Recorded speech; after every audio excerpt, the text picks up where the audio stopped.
શિક્ષણ સમિતિ.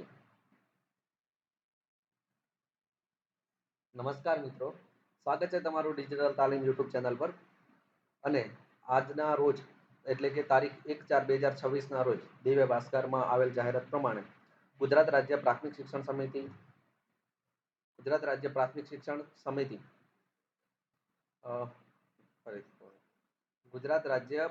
શિક્ષણ પસંદગી સમિતિ દ્વારા વિદ્યા સહાયકની જાહેરાત આપવામાં આવી છે. તે જાહેરાતની આ વિડીયોમાં ચર્ચા કરીશું આપણે.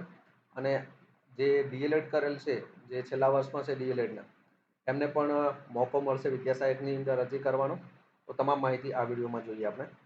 તો સૌથી પહેલાં તમે અહીંયા ઉપર જોઈ શકો છો કે ગુજરાત રાજ્ય પ્રાથમિક શિક્ષણ પસંદગી સમિતિ વિદ્યા સહાયક ભરતી કાર્યક્રમ, રંગમંચની બાજુમાં સુવિચા કચેરીની પાછળ, સેક્ટર 20, ગાંધીનગર.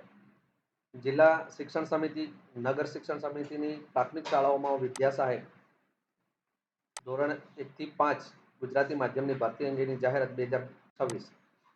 હવે અહીંયા જે ધોરણ 1 થી 5ની અંદર વિદ્યા સહાયકોની જે ભરતી કરવાની છે તે બાબતે ચર્ચા કરવામાં આવશે.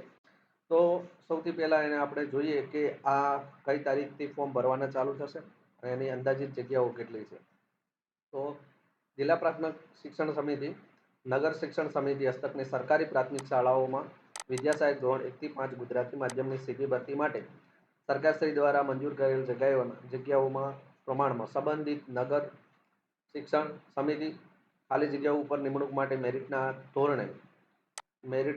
ધોરણે ભલામણ કરવા શિક્ષણ વિભાગના તારીખ 17/3/2023ના ઠરાવ પ્રમાણે વખતના સુધારા કરાવવાથી નિયત થયેલ જે શૈક્ષણિક તેમજ તાલીમી લાયકાતની જોગવાઈઓ અને શિક્ષણ વિભાગના જાહેરનામા જે ક્રમાંક છે એ તમે અહીંયા જોઈ શકો છો.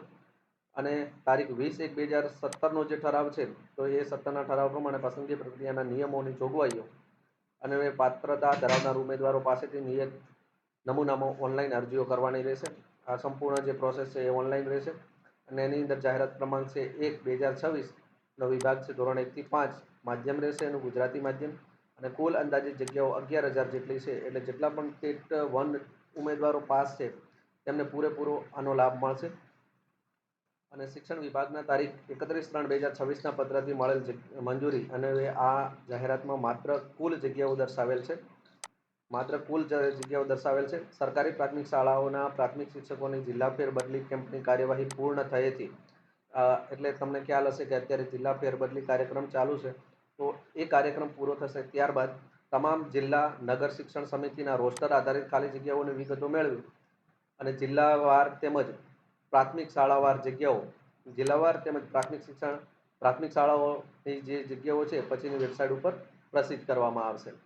ઉક્ત 11,000 જગ્યાઓ પૈકી દિવ્યાંગજન માટે સામાન્ય વહીવટ વિભાગ દ્વારા નક્કી કર્યા મુજબની 4% દિવ્યાંગો માટે આની અંદર અનામત રહેશે.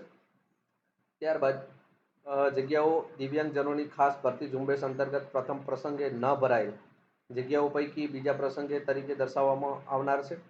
જે જગ્યાઓ માટે સામાન્ય વહીવટ વિભાગના 20/11/2024ના ઠરાવમાં બીજા પ્રસંગમાં જણાવ્યા મુજબની પ્રક્રિયા હાથ ધરવામાં આવનાર છે, જેની તમામ ઉમેદવારોએ નોંધ લેવી.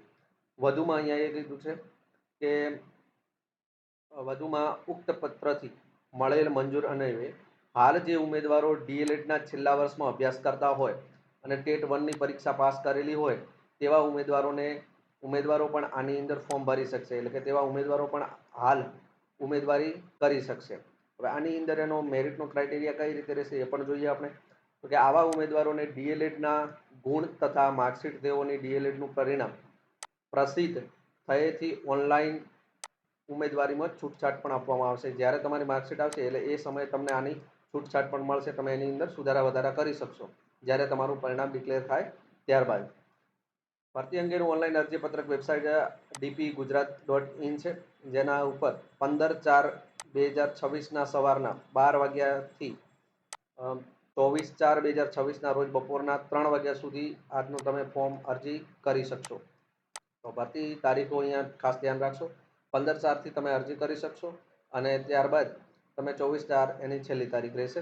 એની શૈક્ષણિક લાયકાત, પગાર ધોરણ, વયમર્યાદામાં છૂટછાટ, પસંદગી પ્રક્રિયા અને નિયમો, સ્વીકાર કેન્દ્રોની યાદી, ઓનલાઈન અરજીપત્ર ભરવા માટેની સૂચનાઓ અને સામાન્ય સૂચનાઓ તેમજ ભરતી સંદર્ભે જરૂરી તમામ ઠરાવો કે પરિપત્રો ઉપરોક્ત વેબસાઇટ પર પ્રસિદ્ધ કરવામાં આવશે. તેનો કાળજીપૂર્વક અભ્યાસ કરી જ અરજી કરવાની રહેશે. સ્વીકાર કેન્દ્રમાં અરજી જમા કરવાની છેલ્લી તારીખ જે છે એ 24/4/2026ના રોજ 17 કલાક સુધીની છે, એટલે કે 5 વાગ્યા સુધી અરજી તમે અહીંયા કરી શકશો જાહેર રજાના સિવાય. તો અહીંયા તમે જોઈ શકો છો કે 1/4/2026ના રોજ આ જાહેરાત પબ્લિશ થઈ છે. અને આગળના વિડીયોમાં આપણે જરૂરથી બતાવીશું કે આના માટે કયા કયા ડોક્યુમેન્ટ જોઈએ, જે અત્યારથી તમારે તૈયાર રાખવાના રહેશે. તો આવી જ અપડેટ મેળવવા માટે આપણી ચેનલ સાથે જોડાયેલા રહો. Thank you so much for watching. મળીએ બીજા વિડીયોની અંદર. Till then keep learning and keep exploring.